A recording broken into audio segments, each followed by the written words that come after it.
बिस्मिल्लाहिर्रहमानिर्रहीम। अस्सलाम वालेकुम। आप यूट्यूब चैनल देख रहे हो, मेरा नाम है अब्दुल रहमान। नाज़रीन, आज 12 मई है। इमरान खान साहब को जी 2 हफ्ते की ज़मानत मिल गई है। अल-कादिर यूनिवर्सिटी वाला जो केस है, उस केस की समाअत में क्या दलाइल दिए गए, क्या रिमार्क्स है जजेस की तरफ से, वो आपके सामने रखेंगे। अभी पंजाब पुलिस जो है वो इमरान खान साहब को दोबारा गिरफ्तार करने के लिए खड़ी है और राणा सनाउल्लाह साहब ने आज सुबह ही बयान दिया कि जी कोई बात नहीं, हम किसी और मुकदमे में गिरफ्तार कर लेंगे। मरियम औरंगज़ेब साहब कहते हैं कि हम इनसे कोई सियासी इंतकाम नहीं ले रहे। अगर सियासी इंतकाम लेना होता या रास्ते से हटाना होता तो 14 माह का जो टाइम है वो बहुत टाइम है।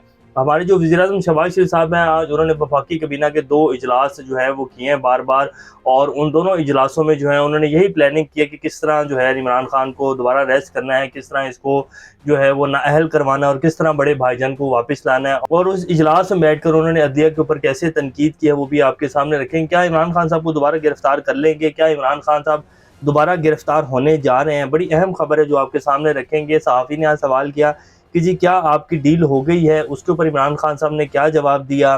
पाकिस्तान किस तरफ जा रहा है? इलेक्शन कमीशन के हवाले से जो केस है, जो इलेक्शन कमीशन ने नज़रसानी की दरख्वास्त दी थी, उसको भी समाअत के लिए 15 मई को मुकर्रर कर दिया गया है। इलेक्शन के हवाले से सुप्रीम कोर्ट क्या फ़ैसला दे सकती है?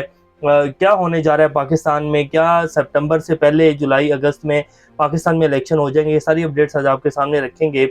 इससे पहले अगर आप लोगों ने चैनल को सब्सक्राइब नहीं किया तो रेड बटन को प्रेस कर लें और बेल आइकॉन को भी प्रेस कर लें, ताकि लेटेस्ट अपडेट्स आप लोगों को मिलते रहें और ये जो हमारा ताल्लुक है ऐसे ही जुड़ा रहे। सबसे पहले जी इमरान खान साहब की जो केस की समाअत है वो हम आपके सामने रखते हैं। मियां गुल हसन औरंगजेब साहब की सरबराही में जस्टिस समन रिफत इम्तियाज़ पर मुश्तमिल डिवीजन बेंच ने अल-कादिर ट्रस्ट केस में इमरान खान की दरख्वास्त से ज़मानत पर समाअत की। इमरान खान हाई कोर्ट में पेश हुए।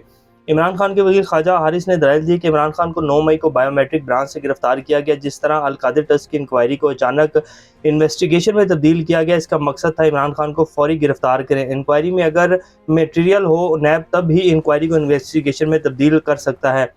ख्वाजा हारिस ने कहा कि नैब ने इस केस में हमें सवालनामा भी नहीं भेजा था, बल्कि सिर्फ कुछ मालूमात मांगी थी। तोशाखाना केस में भी इसी तरह मुझे नोटिस भेजा गया तो मैंने इसी अदालत में चैलेंज किया था और इसी अदालत ने इन नोटिस को गैर कानूनी करार दिया था। एडवोकेट जनरल इस्लामाबाद ने कहा कि पुरतशद्दुद वाक़यात के बायस आर्टिकल 245 के तहत फ़ौज को तलब किया गया है, जबकि आर्टिकल 245 नाफिज हो तो हाई कोर्ट इस तरह केस नहीं सुन सकती। जस्टिस मियां गुल हसन औरंगजेब ने इस्तफसार किया कि क्या यहाँ मार्शल लॉ लग गया है? क्या आर्टिकल 245 के होते हुए तमाम रिट पटिशंस को गैर मौसर कर दें?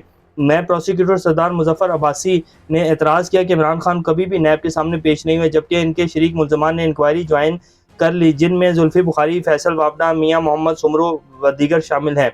जबकि शहजाद अकबर को नोटिस दिया गया, लेकिन इसने इंक्वायरी ज्वाइन नहीं की। अदालत ने इमरान खान की 2 हफ्तों के लिए पूरी जमानत मंजूर करते हुए नैब को इमरान खान की गिरफ्तारी से रोक दिया। जस्टिस हसन औरंगजेब ने नैब प्रोसिक्यूशन से कहा कि आइंदा समाअत पर हम दलाइल सुनकर जमानत मंजूर या खारिज करने का फैसला करेंगे। आइंदा समाअत पर मुकम्मल तैयारी करके आइएगा।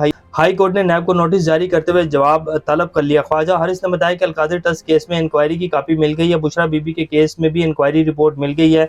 अदालत ने समाअत 2 हफ्तों के लिए मुलतवी कर दी।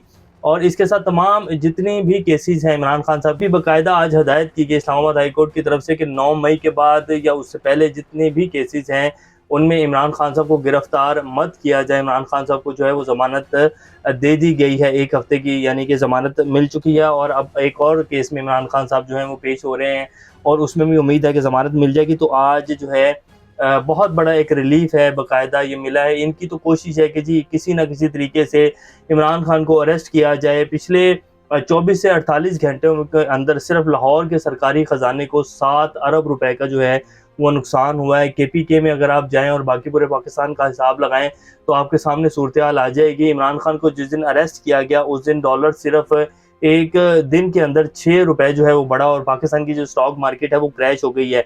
अब जब कल से ये खबर चली कि इमरान खान को रिहा कर दिया गया, उनको ज़मानत मिल गई है, तो डॉलर वापस 14 रुपए जो है उसके रेट में कमी आई है। तो ये इमरान खान है जी, और इमरान खान की मकबूलियत का लेवल जो आप खुद अंदाज़ा लगा सकते हैं। पूरी दुनिया का इंटरनेशनल मीडिया, अमेरिकी सेनेटर तक जो है वो कह रहे हैं कि हमें तशवीश है कि पाकिस्तान में क्या हो रहा है और इमरान खान की जो गिरफ्तारी है वो किस तरीके से की जा रही है और क्या क्या वारदातें जो है वो पाकिस्तान में डाली जा रही हैं। हमारे जो वज़ीर-ए-आज़म शहबाज शरीफ साहब हैं जी, वो आज खूब भड़के हैं। वफाकी कैबिनेट का 2 दफ़ा इजलास तलब कर लिया है और उसमें क्या कहते हैं, सुप्रीम कोर्ट के चीफ जस्टिस ने इमरान खान को करप्शन में NRO दे दिया। ये हमारे वज़ीर-ए-आज़म साहब कह रहे हैं जिन्होंने खुद अभी पिछले 14 माह के अंदर सिर्फ एनआरओ लिया है, नैब का अदारा जो है उसको ख़त्म किया है, अपने समेत तमाम जितनी भी पार्टियां ये पीडीएम की जो दबाते हैं, इन सब ने जो है इस बहती गंगा में हाथ धोए और 11 से 1200 अरब रुपए जो है उसका डाका दिन दिहाड़े मारा गया। तो इमरान खान जो है उसको सुप्रीम कोर्ट ने एनआरओ दे दिया। वफाकी कमीना इजलास से इज़हार ख्याल करते हुए वज़ीर-ए-आज़म शहबाज शरीफ ने कहा कि 60 अरब रुपए की करप्शन का मामला है, लेकिन अदलिया इमरान खान के तहफ़्फ़ुज़ के लिए आहीनी दीवार बन गई है। अगर ऐसा सलूक करना है तो मुल्क में जितने चोर डाकू हैं इन सबको भी छोड़ दें, जैसे आपको छोड़ा हुआ है, आप भी चोर डाकू ही हैं। वज़ीर-ए-आज़म शहबाज शरीफ साहब उन्होंने कहा कि मियां नवाज शरीफ का रोज़ाना ट्रायल होता था, काश अदलिया नवाज शरीफ को भी कहती, आपको देखकर अच्छा लगा, लेकिन ये दोहरा म्यार है जिसने इंसाफ का जनाजा निकाल दिया। वज़ीर-ए-आज़म ने कहा कि 16 दिसंबर 1971 के बाद 9 मई पाकिस्तान के लिए अलमनाक तरीन दिन था। यहाँ एक से ज़्यादा मरतबा कहा गया कि मुल्क के हालात श्रीलंका जैसे होंगे और ये मनसूबा 2018 से शुरू हो चुका था। पूरी कौम तकसीम दर तकसीम है। उन्होंने कहा कि इमरान खान फासिस्ट डिक्टेटर है जो दुआ कर रहा है कि मुल्क डिफॉल्ट कर जाए। झूठे कागज़ लहराकर कौम को तकसीम किया गया। वज़ीर-ए-आज़म ने कहा कि चीफ जस्टिस इमरान खान की करप्शन का तहफ़्फ़ुज़ कर रहे हैं। चीफ जस्टिस इमरान खान को करप्शन में एनआरओ दिया है। हुकूमत आइन पर सख्ती से अमल करेगी, जो भी नताइज हों उसका सामना करेगी। तो नताइज तो सामने आ गए हैं जी। अब मुल्क जो है वो इलेक्शन की तरफ जा रहा है। इलेक्शन कमिश्नर साहब जो है ना, आज उनको रात को नींद नहीं आ रही और इसी तरह का हाल कुछ वज़ीर-ए-आज़म शहबाज शरीफ साहब का भी है, क्योंकि अभी इलेक्शन के हवाले से जो 14 मई का सुप्रीम कोर्ट का फैसला है उसके ऊपर भी दोबारा से समाअत होनी है और उसके ऊपर भी फैसला आना है। 90 दिन के अंदर इलेक्शन होने हैं, अदालत का ये वाज़िया फैसला है। अभी इन्होंने उसको भी फेस करना है। तो ये मुल्क जो है अब इलेक्शन की तरफ जा रहा है। ये जितना मर्जी भाग लें, ये इलेक्शन से नहीं भाग सकेंगे। इनके दिन पूरे हो चुके हैं, इनका टाइम ख़त्म हो चुका है। अगले 10, 15, 20 दिन के अंदर आपको ये ज़रूर सुनने को मिलेगा कि जी जो असम्बलियाँ हैं उनको तोड़ा जा रहा है और मुल्क जो है वो इलेक्शन की तरफ जा रहा है, क्योंकि आईएमएफ भी मुँह लगाने को तैयार नहीं है। आईएमएफ पाकिस्तान को पैसे भी नहीं दे रहा है। पाकिस्तान के जो ज़खायर हैं वो हर आने वाले दिन के साथ गिरते जा रहे हैं। चाइना ने वाज़िया मैसेज दिया है कि जी आप अपने मुल्क में इस्तेहकाम लाएँ, फिर हम आपके साथ चलेंगे, आपको आगे भी लेकर चलेंगे। लेकिन अगर आप चाहेंगे कि आपको इसी सूरत-ए-हाल में हर 5-6 माह बाद आपको हम पैसे देते रहें, तो वो वाला फुदू धमाका अब ख़त्म हो गया है। आप अपने मुल्क में पहले स्टेबिलिटी लाएँ और ये जो एक सियासी अदम इस्तेहकाम है इसको ख़त्म करें, फिर हम आपके साथ चलेंगे। तो चाइना के जो वज़ीर ख़ारजा आए थे उन्होंने ये क्लियर बिल्कुल मैसेज दिया है। इसके साथ-साथ तोशाखाना केस में भी इस्लामाबाद हाई कोर्ट ने ट्रायल कोर्ट को कार्रवाई से रोक दिया। ट्रायल कोर्ट ने भी फ़र्द जुर्म आयद कर दी थी और वो उसके हवाले से भी तो इस्लामाबाद हाई कोर्ट में दरख्वास्त दी गई थी कि जी ये तोशाखाना केस में किस तरह जो है वो फ़र्द जुर्म आयद कर सकते हैं। तो उन्होंने इस्लामाबाद हाई कोर्ट ने ट्रायल कोर्ट को इससे भी रोक दिया और उसमें भी इमरान खान साहब की गिरफ्तारी नहीं हो सकती। इमरान रियाज़ खान और आफ्ताब इकबाल साहब को जो कल परसों जो है वो उठाया गया है, उसके हवाले से भी अदालत ने उनकी बाजियाबी का हुक्म दे दिया है।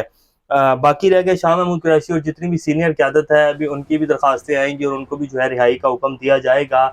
और अभी लाहौर जो पुलिस है पंजाब की वो बाहर खड़ी है इमरान खान साहब को गिरफ्तार करने के लिए। क्या पंजाब की पुलिस जो है इमरान खान साहब को गिरफ्तार कर पाएगी?